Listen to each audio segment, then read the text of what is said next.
Bismillahirrahmanirrahim. Assalamualaikum warahmatullahi taala wabarakatuh.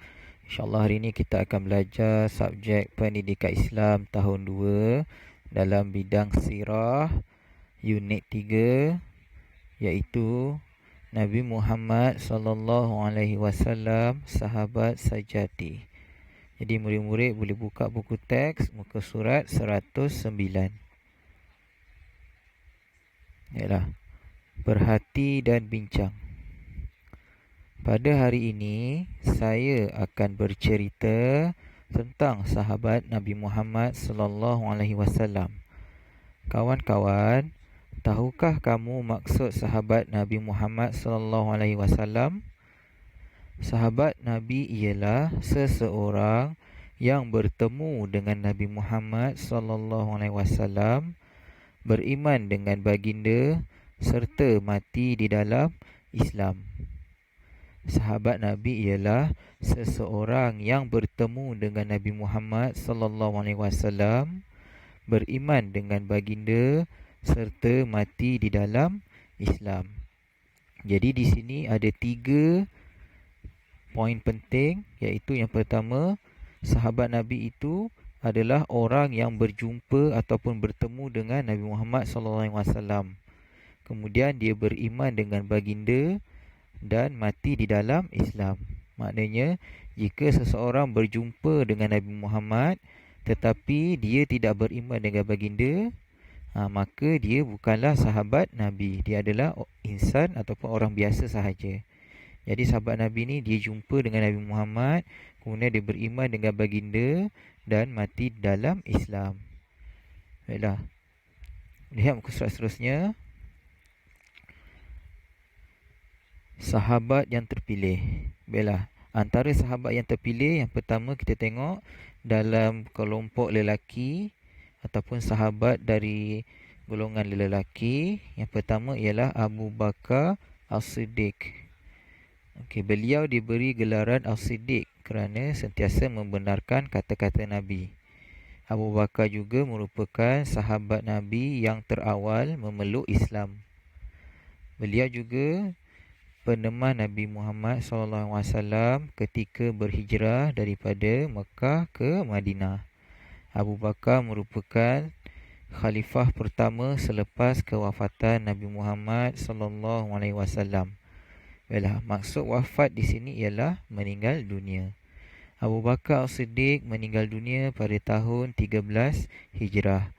Baiklah, ini adalah sahabat Nabi daripada golongan lelaki. Seterusnya, sahabat Nabi dari golongan hamba, iaitu Bilal bin Rabah. Bilal bin Rabah adalah seorang muazzin Rasulullah SAW. Maksud muazzin di sini ialah orang yang melaungkan azan. Yang kedua, Bilal bin Rabah merupakan hamba terawal memeluk Islam. Bilal bin Rabah pernah dijemur di padang pasir dan diletakkan batu yang besar di atas dadanya kerana dia memeluk Islam. Beliau diseksa oleh tuan dia. Kemudian Bilal bin Rabah menyertai peperangan Badar dan meninggal dunia pada tahun 20 Hijrah. Seterusnya, sahabat Nabi dari golongan wanita ataupun perempuan, iaitu Sumayyah bintu Khayyat. Beliau merupakan wanita pertama yang mati syahid, ibu kepada Ammar bin Yasir.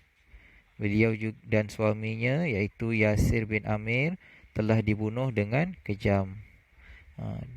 Dan Sumayyah ini juga telah diseksa dan dijemur di padang pasir. Sumayyah meninggal dunia sebelum hijrah. Sumayyah ni adalah wanita pertama yang mati syahid kerana mempertahankan akidahnya, iaitu beriman dengan Allah Subhanahu wa taala. Seterusnya muka surat 111, sahabat Nabi dari golongan kanak-kanak, iaitu Ali bin Abi Talib. Ali bin Abi Talib ini ialah sepupu dan menantu Nabi Muhammad sallallahu alaihi wasallam, merupakan kanak-kanak pertama yang memeluk Islam. Ali bin Abi Talib juga ialah khalifah Islam yang keempat. iaitu selepas Abu Bakar, Umar, Osman. Kemudian barulah Ali bin Abi Thalib. Ali bin Abi Thalib juga merupakan seorang panglima Islam yang gagah. Beliau meninggal dunia pada tahun 40 Hijrah. Akhlak Nabi Muhammad SAW dalam bersahabat. Pada suatu ketika, Abu Hurairah sangat lapar. Rasulullah SAW mengetahui hal itu dan mengajaknya ke rumah baginda. Rasulullah SAW juga meminta beliau menghidangkan susu kepada para sahabat yang lain terlebih dahulu. Kemudian barulah Rasulullah SAW meminum susu yang masih berbaki di dalam bekas itu.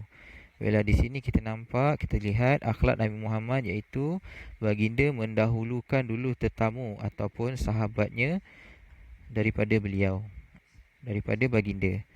Nabi Muhammad dia hidangkan dulu makanan ataupun minuman kepada sahabat baginda terlebih dahulu kerana lapar. Lihat kesimpulan daripada kisah di atas ialah yang pertama, Nabi Muhammad SAW sangat memahami para sahabat baginda. Yang kedua, baginda sentiasa prihatin terhadap para sahabat. Yang ketiga, baginda suka mengutamakan para sahabat terlebih dahulu. Yang keempat, Nabi Muhammad SAW sangat merendah diri. Nilai di sini ialah kita sentiasa mencontohi akhlak Nabi Muhammad SAW di dalam bersahabat. Dalam muka surat 112, fikir dan baca. Contohi akhlak Nabi Muhammad SAW dalam bersahabat. Yang pertama, Nabi Muhammad SAW menziarahi Sa'ad bin Abi Waqqas ketika sakit. Akhlak yang kita boleh contohi di sini ialah saya hendaklah menziarahi sahabat ketika ditimpa bencana ataupun sakit. Yang kedua, Nabi Muhammad SAW membantu menanam pohon kurma untuk membebaskan Sayyiduna Salman Al-Farisi. Di sini saya perlu melazimi membantu rakan-rakan yang dalam kesusahan, sama ada dari segi harta ataupun ilmu. Yang ketiga, Sayyidina Abu Bakar dipanggil As-Siddiq oleh Nabi Muhammad SAW. Di sini kita boleh contohi, saya akan memanggil rakan-rakan dengan panggilan yang baik-baik sahaja. Kamu panggil kawan-kawan kamu dengan gelaran yang baik. Yang keempat, Al-Hubab bin Al-Munzir menasihati Nabi Muhammad SAW di dalam perang Badar agar menukar tapak perkhemahan. Di sini kita boleh contohi yang saya akan bersedia menerima teguran dan juga nasihat daripada kawan-kawan yang lain. Walaupun kita ni betul, kita kena juga menerima nasihat dan teguran daripada kawan-kawan yang lain. Baiklah, kesimpulannya, apa maksud sahabat?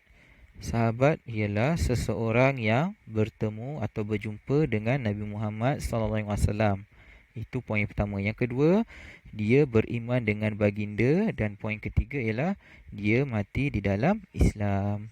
Baiklah, itu saja untuk hari ini. Terima kasih. Assalamualaikum warahmatullahi taala wabarakatuh.